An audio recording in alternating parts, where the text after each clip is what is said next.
بسم الله الرحمن الرحيم الحمد لله رب العالمين والصلاة والسلام على أشرف الأنبياء والمرسلين محمد بن عبد الله سيد الأولين والآخرين وعلى آله وصحبه وسلم أما بعد.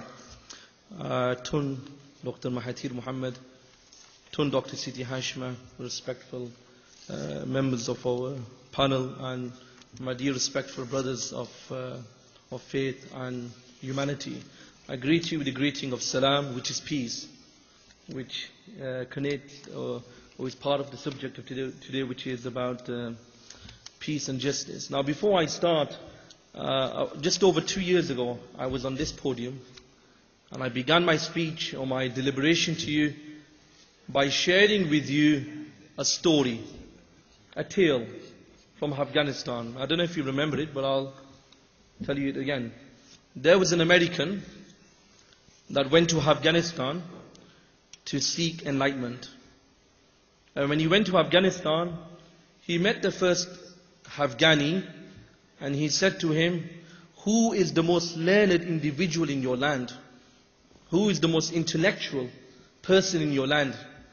The Afghani, who knew no English, turned to him and said, "Nami Fahman," which means, "I don't know what the hell you're talking about," which is a close translation.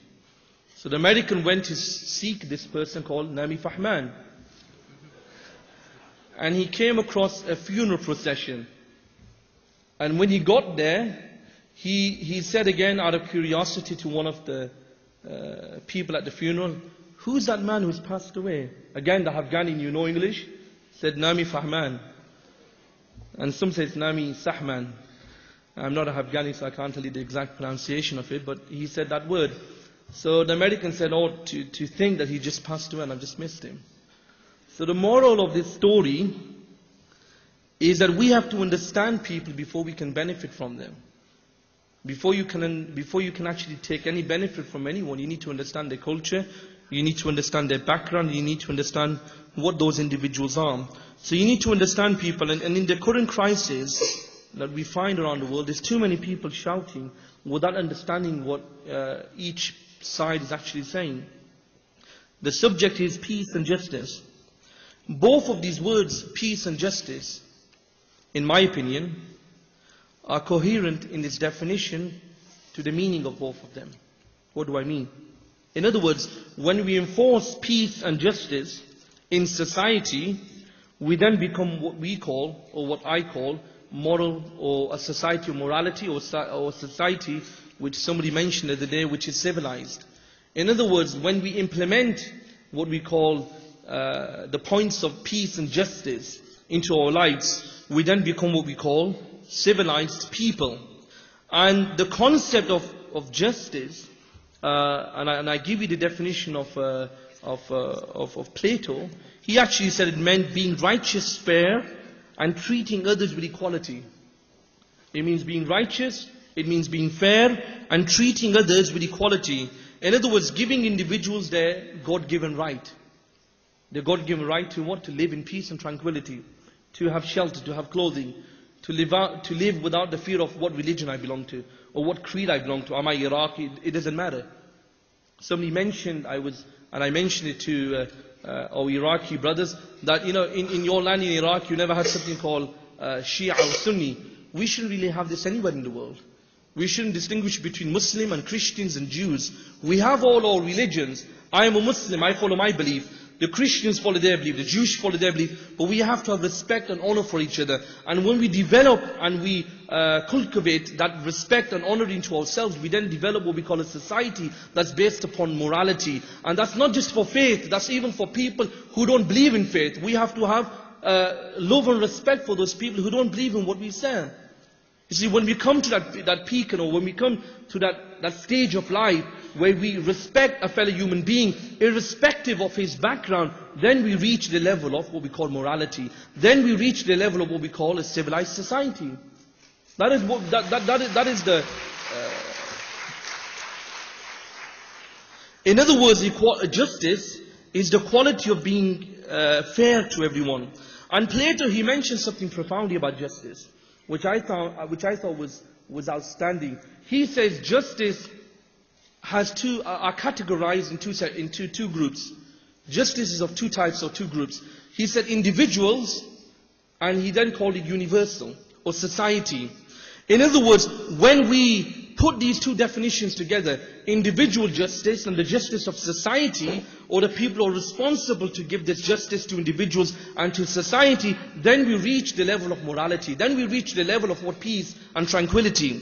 And both of these definitions in regards to individuals who have justice and society who gives justice to people, both definitions or both meanings are consistent with each other.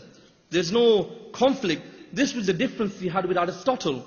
Because Aristotle said there was a conflict with the definition of what justice meant according to people who were part of society, i.e. individuals, and the society itself.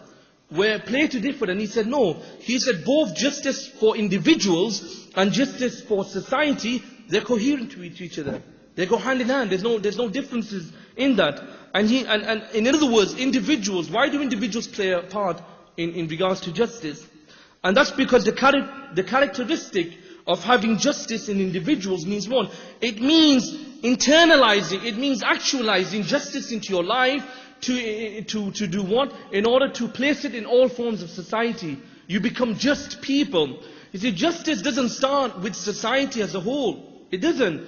Justice starts as individuals. So when you become moral, when you have morality, when you have fear, and morality isn't just with religion.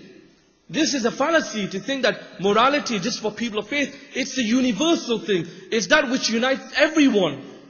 From America to England to Pakistan to Saudi Arabia to Egypt, everyone around the world is united because we share this passion of what? Justice. And when we implement it into ourselves, into our characteristics, the way we speak, the way we behave, the way we do things, when we change the way we think, when our actions are the manifestation of what we think, because our thinking and our ideas are based upon the belief of justice and peace, then we reach the level of morality. And I quote to you, not word by word, what Dr. Mahathir Mohamad said once. He said that, summarizing that, we find all the killing in the world today.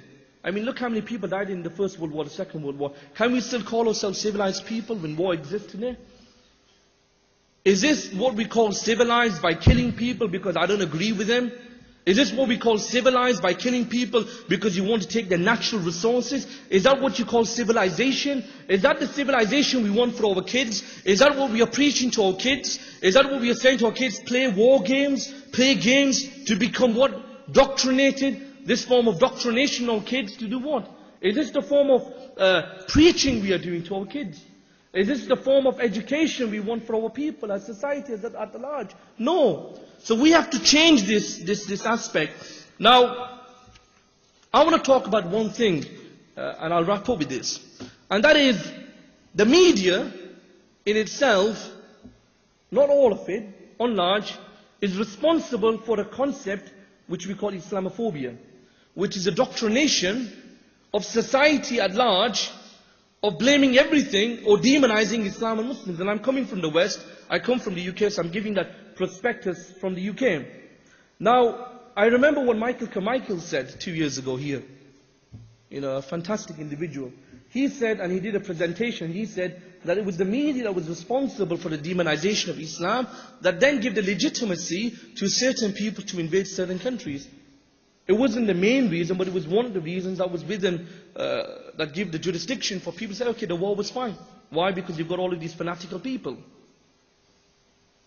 Now, let me explain this further and go beyond this. The Germans, during the Nazis, had what we call a ministry. And that ministry was called the Ministry of Propaganda. And the minister was called Joseph Goebbels, and he was the minister that was responsible to propagate certain messages from the Nazis to the press. And what his idea was, that the press had a right to, or the media had a right to report the news according to the way they wanted